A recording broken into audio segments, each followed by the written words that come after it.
It wasn't that time. It was the second time I came back, and I don't know. Did you have to pawn off the mattresses to make this film because the mattresses were gone? Yo, conceived as one, split into two. Gonna talk so much shit till the air goes blue. After we're through, you're gonna wish you were monozygotic too. Just a couple of Nimpods up to no good. A couple of Nimpods up to no good. See what we're doing there? It's Nimrods. But it's a podcast with Nimpods. Okay. Are we rolling? We're doing an extra special Nimpods. Super extra special. Oh, got a ball in front of my head. We've got a ton of guests and video. This is 2018, motherfuckers. You guys are in 2000 and late. We're 2018. This is the cutting edge Francis Brothers films. It only took us like 2.5 hours. Okay, so Nimpods 26, and we have Rick Meyers in the house.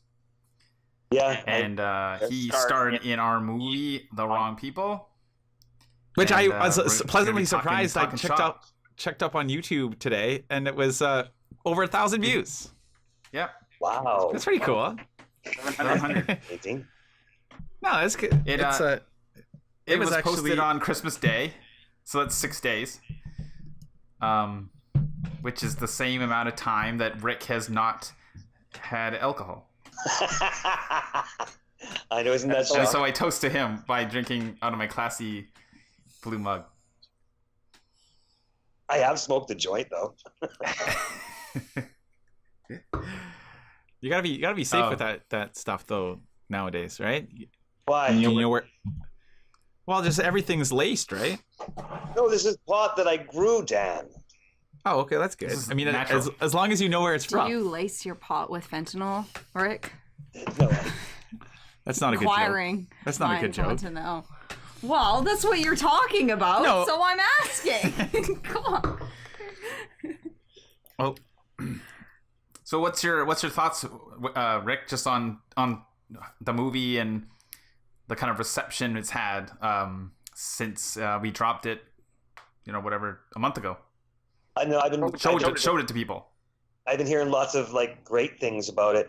I mean, when I first got into the project and I saw it along the way, I thought, is there any fucking hope for this? But you guys persevered. There's times where I thought you're going to back away and not do anything, but then you came to, and then you created this magic. I just keep saying that's what it's all about. It's about taking a story or storytelling and making it magic so that people get to hear the story. And you guys have done it in a way that people don't get bored. They follow through. You always keep them intrigued. I can't wait to our next project. And not just because you're both fucking adorable, but because we make good magic. No, I think that's really cool. I remember you were saying that earlier on, we were, it's all about the process, and I never really thought of it like that until. Can you remember say what's the worst? Can you remember the worst point in where you really thought it was dire, that it wasn't gonna happen? There was times where I had to come back for a second ADR, and the first ADR you built mattresses, and we had to go inside. It looked like a sweat lodge, this little tiny 4x4 square with mattress walls, a mattress door, and a mattress roof. And I thought, okay, well, this is definitely under the $500 budget they're shooting for. I wonder how much the old smelly pee-infested mattress costed. But anyway, it wasn't that time. It was the second time I came back. And I don't know, did you have to pawn off the mattresses to make this film because the mattresses were gone? So, that's hilarious. The setup was actually crappier the second time. we one-upped it. One-upped the... Yeah. No, I think Rick was instrumental in, beyond words, on how we kind of kept going. He'd bug us literally, but hey, when the fuck are we gonna finish this movie? And I don't know, it's just it really, any kind of little message did kind of make me think you know what? We do need to finish this thing. There was So, never really a worked. doubt in my mind that we wouldn't finish it. You know, I just about the time though. Like, you know, things happen, but I never doubted the fact that we wouldn't finish it. I But never yes, we doubted did. it either. We definitely I knew I had, needed like shoved you yeah. a little bit. Yeah, because yeah. We needed the light under the fire under our asses to it's get going on, it but going. He's talking over top of me, that bitch. Sorry. Anyway, I think why I really want you, like, just before I met you, Dan, then I met Jay later, but just before I met you, I'd spent, like, I would say, like, a good 6 weeks off and on, like, my own gas fare, my own time, going to help this guy with his project, right? He was making a film project. And I wrestled in a friend of mine who, you know, his time was really precious too. And I said, no, it's going to be really good. I really made him believe in the project. And so we all spent all this time. And you know what? It's been 4 years and there's never been nothing. I've never even seen any footage of it. The guy just sort of dropped off the face of the earth with his project, and that's kind of sad. And I knew that what we had shot, because you guys showed me what they called in the old days the dailies. You guys showed me the dailies, the stuff that we shot, and I knew there was magic in those cans. And so I just couldn't let you guys like brush it off another month. We needed to set a deadline, and finally you set a deadline. We hit it, and it was brilliant. No, I think that was, you know, yeah, you hear a lot of stories about like people starting projects and putting a lot of time into it and getting other people involved and then really just we're not done. And I mean we've done that before too, like in the past, like started some things and just not, you know, finish. So I mean, I'd one to blame for those two, but I mean we have finished 2 no budget features now, so it just says something, right? I know, and you know what gave us another big boost was that screening at the Caprice Theater in Duncan. That was amazing. But the big one was we went to VIU, where, you know, there was a whole bunch of people, all of like minds and all of like the same as us, and we got to see that film be screened there, and the response from the crowd, and the fact that the crowd didn't even notice that 70 some odd minutes had gone by. You know, they were like intrigued, they were hooked, they wanted to see the end, they wanted to see what happens. And that's pretty amazing. You know, I'm pretty lucky because a lot of people that get to work with filmmakers only get to work with sort of the one creative mind. But working with the two of you, it's like the minds have split. So I get to work with two. So I get the real powerful stuff from Dan, which is make that shit up. And I get the real technical side from Jay, which is, yeah, that was good enough. Well, It yeah, that's the screening in Nanaimo was at the festival was pretty awesome. That still hands down the best night of my filmmaking career, like filmmaking life. Just to get the feedback, like it was almost like I just felt like slightly validated that like we weren't just fucking around. Well, we are fucking around. No, but we you know, there's actually something there now, like that we can show and actually be proud of. There's like, I don't know, it's validation for me, really. Sorry? And people want to fuck around with us. They want to go on that fuck around journey, right? And they do. I mean, everyone likes you guys and it's really good. But and then you guys took all those great pieces and you sewed them together. And that's the magic. The magic is in that editing where you sew it all together and you make it all just seamless, right? Yeah, the editing was well done. And again, there wasn't just Jay editing or Dan editing, right? It was the Francis brothers editing and coming from their own spots, yet the same spot. I think that's where we get that incredible magic. Yeah, I think. Thank you. Agree. Yeah, and thanks. I'm looking forward to doing. I'm looking forward to doing our next project. Like, yeah. What is it going to be? Twin porn. Well, that's too easy. Like that wasn't going to come out of my mouth. No, what? Yeah, it's just racking my brain to what we want to do. We have been thinking about like doing sort of like a very quick feature.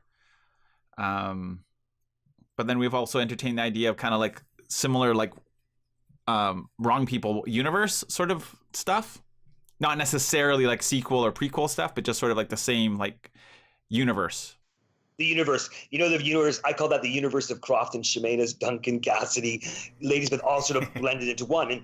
And we created a really cool universe because Gregors and Uncle Mike and all those characters, they really do live in that universe, which is Duncan, Crofton, Shemanis, Ladysmith. You know what I mean? It's great. And like one amalgamated town of like all the local spots. No, but I mean, I like that world. And I mean, there might be some, maybe we could take that Uncle Mike character, well, he's dead, take the Gregors character and develop it more, like maybe it takes at that I've already found out how you come back. Okay, how? Oh, I'm not dead yet? No, Mike is dead, but he's got brothers. Oh. They just everybody looks the same. Oh, everybody in each family looks the same. Oh, we lost Rick. No, yeah, but brother is dead. Oh, here you go. No, Mike. So Mike dies, right? And then his brother Ronnie is in the picture, but Ronnie's a real nice guy. So there was 3 brothers then. Gregor's dad was my brother. Well, no. Oh, it was your mom. That was my sister. Yes. I think he's George Lucasing it here, like just kind of making a story later. No, I'm making it up right now. But the sister is Greg's mom. And in this sort of sequel, same universe thing that I had, I'm just working on. The mom is actually in retail, but like she's like a mogul that Greg hunts down, like finds her, the long lost mom. Oh, so this is actually written down. I'll actually send you the document. Yeah, sure. A blank piece of paper. Because you don't believe me. Because you don't. Wait. Hold on. I gotta open up a Google Doc and quickly write that. I loved it. I loved how Rick was so. He's so open to, because there is the wrong people did have a script, but every time we go to a scene, I'd be like, oh no, I have a better idea. And I would be saying the lines, rewriting on the spot, and Rick just like so amazing. We just get it. Are you scrap your paper? I gotta write this down. I won't remember this. And like he's writing it. He really wrote 50% of this movie because I'm just fucking around and. Well, you're dictating it. Like that's Tarantino style. Yeah. So yeah, Rick's like transcribing it. And then acting it. Yeah, delivering it. We asked a lot of Rick, and he pulled it off. Well, a little kind of like deleted scene is the fact that Rick did play your dad in a dream sequence, the infamous cut dream sequences. Yes. So I think that's where Rick was like, "Am I not the brother?" Well, you would of the dad. Logic would dictate that if you played another character in the movie, that you somehow be related to that other character. Yeah. But because that didn't show up in the movie, because we cut that scene, retroactively changed the lore. The lore. Actually, that's a kind of a question for you, Rick. How did you like the fact that, because a lot of these type of movies, like on the low budget and stuff, like they try to like make a feature out of the movie, where I think we actually kind of had to take it down from long. Like we cut scenes, like we cut your scene where you played the dad, and then we cut some stuff that just didn't work. Like we didn't go like, oh shit, we need 20 more minutes, so we got to pad it out. What's your thoughts on that? Like, I think overall it really helps the movie. My thoughts, like I said, all that magic really happens in the edit bay. I mean, and as far as shooting extra footage and never making in, I think maybe in 1942 when we're using celluloid for creating films, that might have been an issue. You want to capture every moment and get your best buck, and we're shooting in digital.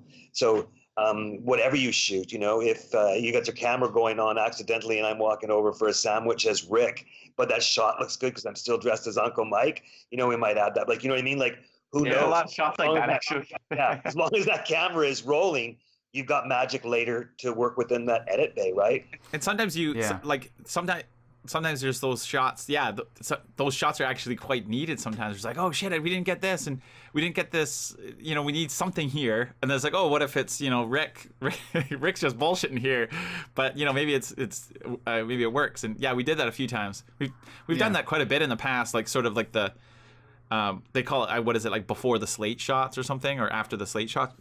Yeah. Obviously, we didn't really. Sometimes that stuff's great. The camera's not on. Yeah. The actor doesn't think the camera's on. Yeah. Well, my point was sort of just like, I think it really helped the movie. Like, we had one of my favorite scenes, like literally in the movie, we cut from the movie, and it's just because it just didn't work on its own. It would work as like a short or something, but it kind of like gave up too much information at a weird time. It just didn't. It was like that RV scene with you and Greg when you actually meet up, and there's a point in the movie. This was going to be about 3/4 of the way, and probably like early or like late second act almost.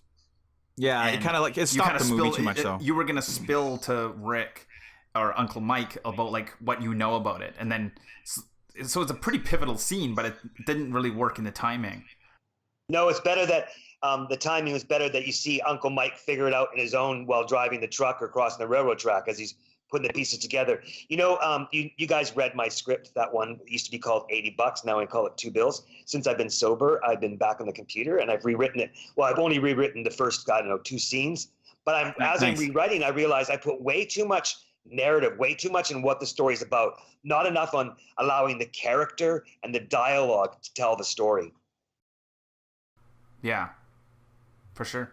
No, I like that script. It's really dark. No, I think way better. I like the darkness of it. It's like so. Yeah, I like it. I want to read it. Yeah, you will. You're gonna have to fucking shoot it. You owe me.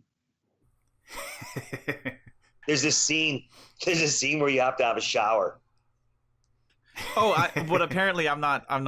I can't do it. Sorry with you. Wasn't that page 38 in your original script? I think Rick that had scene, that framed that for a page. I think that's the only reason you wanted to be in it or something. I don't know. You don't want to see me. You don't want to see me in that scene. What about you guys? What is some of your favorite parts and this parts that you were sad to see go? I'm never sad about something that better serves the movie. Yeah. I mean, I think the RV scene for sure was like, it looked cool, like on a technical end, and like it was kind of cut cool, and you guys were really good in it, but like it wasn't hard to edit out. Like it was like, this has got to go because it doesn't make any sense. You have to be brutal. Yeah. Like basic every time you watch through the movie, you're like, does that scene need to be in it? I mean, there's a lot of stuff that in the actual that made the final cut that it was like, just like anything on a compromised budget where you're like, oh, that scene's compromised. There's a bit in probably every scene where I'm like, that doesn't really work. But that's just sort of like the compromise sometimes you got to make. But you live and learn, and you move on. Watching it, what's your favorite scene, Dan? Favorite image, favorite scene? Drone shots not included. I don't know. I do like how it came together with a Mike, like Mike's, the crash and Mike's death. I don't know. I think that it sort of really works. It really came together. Like I remember I cut that scene pretty early, or not early, but when we had everything together. And I remember I sent you both the scene with a little bit of music, and I remember like, oh, we had something here, kind of from the point of like. Spoilers when like Star's thrown off the cliff, and then he comes back into Rick comes back into the truck, and Dan's all like thinking about what he's doing, and then he kind of kicks the urn under the. It just all visually works. That just not like doesn't even need any dialogue, and it totally it's actually probably the only big chunk in the movie that really doesn't have a lot of dialogue. It's sort of just all the action. Yeah, the actions of the. Sorry, well, I just love the reaction, like when we're showing it to somebody. I'm like, because like watching it a few times now with people, it's like I honestly think, which is probably the best way of like viewing your own movie is the first half's like, you know, it's decent, but it's like it's ramping up. Then the second half I think is like better, and then and then I'm always like, oh, there's still the ending, so we still have them. You know, you kind of lock it in. Right? The second half is definitely better. That's a good movie, and that's what you guys created, right? I've seen some movies where they don't grab me in the first act. I want to leave by the second act, and I go, holy fuck, how come I didn't get out of here 45 minutes ago? Have you guys seen the movie It Comes at Night? No, I've heard of it, I think. It's a scary movie. It was an hour and a half, and at the end I went, oh shit, that's an hour and a half I'm never going to get back. It had all this potential to be a great movie, and it just ended. I think maybe someone accidentally cut part of the film off. Oh, yeah. Would you be interested in being involved in a scary movie? Because we've kind of like, we have roots in like sort of like horror movies. Not roots, but I mean that's sort of influence. The thing is we have lots of ideas. We kind of sort of need maybe someone to point us in the direction. I don't know. I think you guys together have a certain amount of comedy too. Like that was another good thing about being at the theater and watching the people laugh at the jokes you built. Yeah, mm-hmm. I love the fact that a lot of the, again, because it's like a dark comedy, they're not jokes, but I know what you mean. Like I love some of the response. Like I loved it how I got the general idea from them, the audience, at least there, that they understood that it was a darker movie, but they also understood that they were allowed to kind of laugh. And I think that's like, come to think of it, is actually kind of difficult to do. Not to pat our backs too much, but like just like I was pretty stoked that, you know, people were also laughing, but it's not like it. I mean, it wasn't like they were laughing at every scene, because not every scene is funny. But like, you know, when Junior's talking about sausage fingers and stuff, yeah, you're allowed to laugh. Like this movie is it's fucked up, but it's fun. Like we want people to have fun. Ultimately, that's, you know, it's entertainment, right? We want people. Like I don't think it would be really hard to do. I think just a straight ahead, dramatic, like with no very little comedic relief. Like yeah, I think innately we're you know, drawn to like funny. Not that I'm trying to find the proper words. I'm not saying that we are funny, but like drawn to the ridiculous of situations. You know, life is kind of ridiculous, right? Like can be, like it's pretty like when you really think about some things, it's like, wow. So I kind of like turning the mirror on people and going like, you know, why can't we just have like a laugh? You know, I think that filmmaking is an art, right? And you guys and I as well, we all share the same art. And art is all about self-expression. And I think that when you guys make films like the one we made that has that black comedy and has that like great underscore where people are going, oh, am I allowed to laugh here? That is who you guys are as people as well. So I think when you're going to create something that's your art, I think if it comes from your heart, it's going to come out the way you guys see things, right? And I mean, one of the reasons I joined on, because I saw the script, even as loosely as it was written, but I saw the script. And, tight script. It was a fantastic script. And there are some great funny moments. And yeah, life is really serious, right? But, you know, leave the drama making for the people that want to do that kind of stuff. You guys should really stick with this form of art for a while and perfect it, because you guys are really good at it. It's like your guys is writing the way you shoot it. It's almost like all characters have like a little devil, a little angel on their shoulders, and all these characters have their own little characters out of their head, which way they're going to go.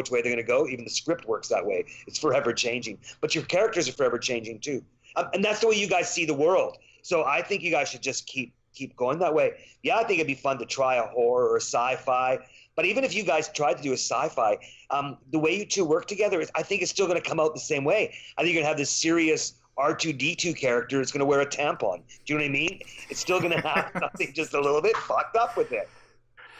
That's interesting. It's interesting perspective. Like it's, thank you. Yeah, that's neat because yeah, that's the thing. We kind of battle with our ideas, and it's like, oh, should we do this and do this? And it's like, you know, it's a hard one to kind of pin down what we want to do, but it's good to have a perspective, outside perspective of what we could be doing. outside. I was there. Sure. Yeah. Yeah. Not outside, but yeah, I was there. And That's the again, wrong word. You're right inside. You're the entrenched, but Just for like I think Rick's our dad. this part, Yeah. the sort of the And your gestation mom. part. Not like you know what I mean? Like sort of at this part where it's like kind of deciding what we want to do. It's good. Well, It's good I to mean, I have think an that whatever opinion. you guys do, you're still going to have the Francis Brothers sort of touch to it. You know, I see Steven Spielberg. He makes lots of great movies, but a lot of his movies are similar, you know. All the great directors, they're similar. They try and branch out and they try and do different stuff. And they do. They might do a thing about, I don't know, the Titanic, and they might do a New York Gang. But, you know, their vision, their art, their self-expression, no matter what story they're telling, is still going to come through. And if you guys continue to stay true to what you guys do, especially as twins, because, you know, Spielberg, like I just mentioned, he's out there working on his own. He's got people working around him, but he's not connected in the brain like you guys are. He's not working with someone he knew in diapers all along with him for the whole time. You guys, as twins, do have something really special. And I don't think you should ever lose that. And just keep creating together. You know, Dan, you always bring something to the table. And Jay, you bring something else to the table. And, you know, and what you guys make is a meal. It's good. And you complete the line. You're the Anson Carter. That's kind of funny because we have a Facebook kind of three-way for what since we met, right? And I remember somebody renamed it. I think Dan did, like really like within the first Years ago. week. Years ago now, and it's Sadine Carter Sadine line. and It stayed that way. Which Sadine either of you were. Has anyone picked? Jay, do you think you're the first Sadine, or do you think you're the second Sadine? Well, I think I'm Henrik- automatically Henrik because Henrik is the oldest, right? I think Henrik so. is the oldest, and then Jay's He's a the little more oldest. wise. So He's a little Jay's more wise. naturally Henrik, Yeah, and because I'm Daniel also. Oh yeah, that just sort of goes. I think it works. yeah. So I just hit 1,000 points, I think, right? Is that what I missed? 1,000 points? Where's my No, plaque? I think you hit 1,000 games. I think Henrik's got 1,000 points. Anybody can play 1,000 games. No. Oh, 1,000 games? Oh, really? He hasn't got 1,000 points yet? Somebody got 1,000 points. I think Henrik did. What are we going to talk about now? Next project? So it's New Year's. It's New Year's Day, 2018. So we're looking forward to an awesome 2018. I'm looking forward to doing a lot more projects with you, Rick. So how come you start drinking? Is this like a thing you're going to do or is it something you don't want to talk about? Or is it just that you're, did the car break down going to the liquor store? No. Like, you know, that I not only do I grow my own, Snowed in for 6 days. we make our own wine. I've got lots of wine out there. I'm not out. I haven't hit rock bottom. I didn't get a DUI. I didn't beat up my husband. I came home one day, and it's not that I was at work. I came home one day, and I poured a glass of wine. I came in and sat down to go watch a movie, and I didn't drink the glass of wine. And then I went to bed, and I got up in the morning, and I realized I had this big headache. And I thought, oh, what the fuck did I drink last night? And I realized I drank nothing. Oh. So would you have like a withdrawal headache? I guess that's what it was called. So I thought, oh, I'm going to do this again. You know, I'm not going to drink again today. And then the next day, the headache was even worse. And the nightmares, I had horrible nightmares. It was just awful. But then the last night before, it's all come back to normal now. I feel really good. And so it's not that I've quit drinking. I'm not joining AA. Not that there's anything wrong with AA. A lot of people need that stuff. I'm not joining that. I didn't hit rock bottom. I just feel like not drinking for a little while. Good for you. There's nothing wrong with that. I'll have my first drink after the screening of our next project. Oh my God. You're not going to drink for 3.5 years? See, that's going to be the hymn. It's like, I need to drink. I think I'm going to go pour one now. No, I'm good. No, I feel Maybe bad. you guys want to keep shooting in Crofton, Chemainus, Ladies with Duncan? Because I really, you know, all those trees and those roads and that fog. Of course, where else would we shoot? Where's $500 going to get us? Ibiza. No, Rick actually mentioned me early today that he'd like to see more like on what our thoughts about, you know, getting locations for, you know, very inexpensively and stuff. And I think it's really important to kind of, you know, that's a huge benefit of being in a small tight knit kind of like, even the whole island is really a community. And sometimes we think of like the island as being fairly big, but we live in a tiny little rock, and you can get places for nothing. I mean, without abusing it, obviously, but there's a huge advantage of being in a small place compared to like shooting in LA, or anything costs crazy amount of money and just a lot of hurdles, right? I would say that it's virtually impossible to make a $500 feature in LA. Like, unless you're shooting, without even trying or thinking, all in your apartment or something. Not saying it's impossible. I'm just saying I challenge you on that and try it now. Oh no! Like, I mean, if you can do it, that's awesome. But if you're watching this and you live in like a tough shooting area, and you can make a feature for $500 or even $1,000, that's awesome. I'd like to see it. But I want to say something about the locations and about the experience that I had. So we went to Alice's restaurant, right? And they were so into having us there. They were so supportive of the arts and us people trying to make a movie, and they were excited about it, that they let us have that restaurant for free. The owners didn't stay around. They trusted me and you with the key, right? And then even the owner's daughter came in because she's a friend of mine to see how it's all going. And you guys made her a waitress in the film, Carissa, right? And it's magical. They all got involved, right? And people want to be involved. They want to be part of the whole process. Well, I think especially if the people are letting you in your location, after hours and stuff, the least you can do is kind of like treat them well. It's sort of, it's kind of like that. That's kind of like the classic Hollywood way of doing it, though, right? Give them credit. This is, give them credits.